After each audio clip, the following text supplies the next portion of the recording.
দেশজুড়ে আলোচিত সেই বিডিআর বিদ্রোহের ঘটনা এবার নতুন মোড় নিয়েছে। প্রবাসী সাংবাদিক ইলিয়াস হোসেনের এক ফেসবুক স্ট্যাটাস এখন সামাজিক মাধ্যমে সমালোচনার ঝড় তুলেছে, যেখানে তিনি তৎকালীন স্বরাষ্ট্র প্রতিমন্ত্রী সোহেল তাজকে উদ্দেশ্য করে লিখেন, বিডিআর বিদ্রোহের সময় তৎকালীন স্বরাষ্ট্র প্রতিমন্ত্রী সোহেল তাজ যুক্তরাষ্ট্রে অবস্থান করছিলেন। বিডিআর বিদ্রোহের প্রেক্ষাপট উল্লেখ করে তিনি বলেন, সোহেল তাজ বলেছেন তিনি পিলখানা ঘটনার সময় লন্ডনে গিয়েছিলেন, কিন্তু তিনি ঢাকা থেকে লন্ডনে যাবার কথা বলে সিলেটে যান। সেখান থেকে হেলিকপ্টারে আবার ঢাকায় আসেন। গোপনে ঢাকায় অবস্থান করে পুরো পিলখানা পরিকল্পনায় অংশ নেন। তার ওই দিনের পাসপোর্টে ঢাকা থেকে ডিপার্চার দেখাতে পারলেও লন্ডন বা অন্য কোনো দেশ থেকে অ্যারাইভাল দেখাতে পারবে না। ইলিয়াস আরও বলেন, সোহেল তাজের পাসপোর্ট জব্দের অনুরোধ থাকলো, অন্যথায় দায় সংশ্লিষ্টদের নিতে হবে। সোহেল তাজের বাবা ছিল ভারতীয় রয়ের পরীক্ষিত বন্ধু বলেও স্ট্যাটাসে উল্লেখ করেন ইলিয়াস।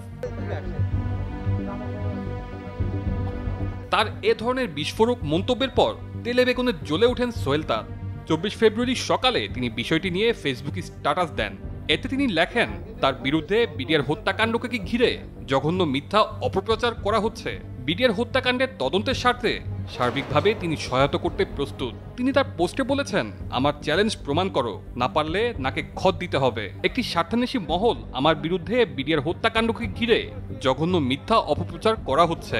আমি এর তীব্র নিন্দা জানাই এবং এই ধরনের মিথ্যাচার থেকে বিরত থাকার অনুরোধ জানাচ্ছি।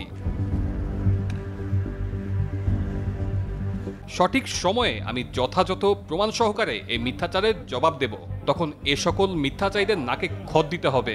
এ সময় তিনি গত বছরের 18 আগস্টে দেওয়া তার একটি ফেসবুক পোস্টকে উদ্ধৃত করে বলেন, সত্য বের হয়ে আসবে ইনশাআল্লাহ। বাংলাদেশের শ্রেষ্ঠ সন্তান, সেনাবাহিনীর মেরুদণ্ড 57 জন সেনা অফিসার সহ 73 জন শহীদ যারা পিলখানার সেই জঘন্য হত্যাযজ্ঞের শিকার হয়েছিল, তাদের পরিবারের জন্য অন্তত কিছু সান্ত্বনা হবে যদি সঠিক তদন্ত ও বিচারের মাধ্যমে তারা ন্যায় বিচার পায়। আমি যে কোনো পূর্ণ তদন্তে আমার অভিজ্ঞতা এবং পর্যবেক্ষণ দিতে প্রস্তুত। তিনি আরও বলেন, আপনারা যারা জেনে না জেনে বা বুঝে না বুঝে কোনো প্রমাণ ছাড়াই আমাকে নিয়ে পিলখানা হত্যাযজ্ঞের সঙ্গে জড়িত থাকার মিথ্যা অপপ্রচার করছেন, তাদের উদ্দেশ্যে বলবো এই কাজটা ঠিক না।